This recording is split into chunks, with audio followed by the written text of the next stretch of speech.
Hey mga kasomberg! Imagine waking up to another heartbreaking news, homes destroyed, families displaced, and yet, the same people responsible stay silent.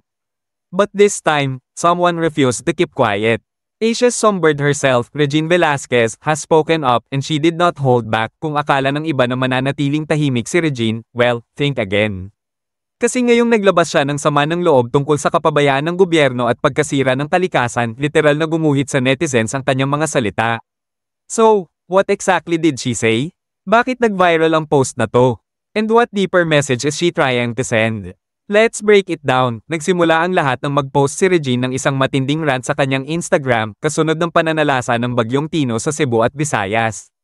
Maraming kabahayan ang nasalanta at tulad ng dati, mahihirap na pamilya na naman ang pinakaapektado. Sa kanyang caption, naglabas si Regine ng matinding emosyon, halos sigaw na ng isang ina na sawang-sawa na sa kapabayaan.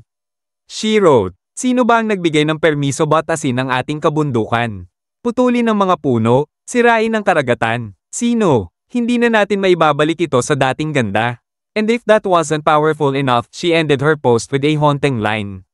"Sinira nyo na lahat. Para ano? Sa kayamanang hindi nyo madadala sa hukay." Of course, hindi nagtagal at sumabog ang comment section. Maraming netizens ang pumalakpak sa katapangan ni Regine. Louder. Sigawan mo sila Mama Reg. The world belongs to the brave who speaks up. Love this post. Nakakadurog ng puso, binaboy nyo ang Pilipinas. May iba pang ang nagsabi, Regine for Senadora. At least may boses na hindi binibili ng mga mining company. At syempre, hindi mawawala yung mga nagsabing, gising Pilipinas. Kung hindi tayo kikilos ngayon, kailan pa? For context, hindi ito ang unang beses na naglabas ng opinyon si Regine tungkol sa mga isyong panlipunan. Kilala siya hindi lang bilang Asia's songbird, kundi bilang isang artist na may puso para sa bayan. Mula pa noong 1980s, kinilala siya bilang isa sa mga pinakamahusay na mga awit sa Pilipinas, mula sa Narito Ako hanggang Pangako, at mga timeless hits na hanggang ngayon, kinakanta pa rin sa karaoke ng bawat Pinoy. Pero beyond the stage, Regine has always been vocal about social and environmental issues. Minsan pa nga niyang sinabing, hindi mo kailangan maging politiko para tumulong sa bayan, kailangan mo lang ng malasakit. Sa kanyang post, ibinahagi rin ni Regine ang video ng yumaong Denyor Secretary Gina Lopez, ang babaeng kilala sa laban kontra mining at deforestation. Sa video, maririnig ang iconic line ni Gina. "If you kill the environment, you kill everything. 1/3 of Filipinos depend on our natural resources." And that's exactly what Regine wanted people to remember. Hindi ito simpleng rant, isa itong wake-up call. Kasi habang abala ang marami sa politika, nakakaligtaan natin na ang kalikasan natin. Unti-unting namamatay, isipin mo to, ilang taon na tayong may ganitong mga sakuna. Bagyo rito, baha roon, landslide doon. And yet, parang walang natututo. Parang walang nagbabago, and Regine's words hit differently because they come from someone who doesn't need to say anything. She could have stayed silent, enjoyed her success, and lived comfortably.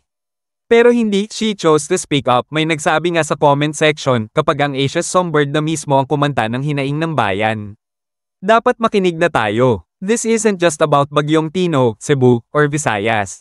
This is about all of us, the ordinary Filipinos who pay the price for other people's greed. So now, mga kasongbird, tanong ko sa inyo, hanggang kailan tayo mananahimik?